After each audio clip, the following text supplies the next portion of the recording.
বন্ধুরা, দুপুরে কি রান্না হয়েছে সেটা নিয়ে চলে আসলাম। এবার দেখো দেখাচ্ছি।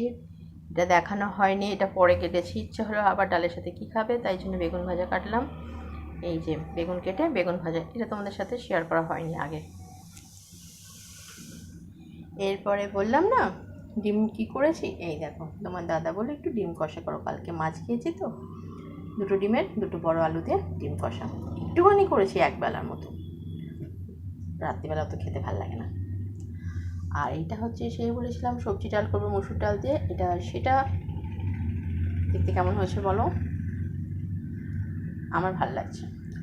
আর এইটা হচ্ছে এই দেখো রাতের বাসি ভাত দিয়ে আর সবজি দিয়ে ভাত ভাজা ভাজা করে ফ্রাইড রাইস। ভাত ভাজা বলে যেটা, খুব ভালো লাগে কড়কড়া ভাত, ভাত ভাজা।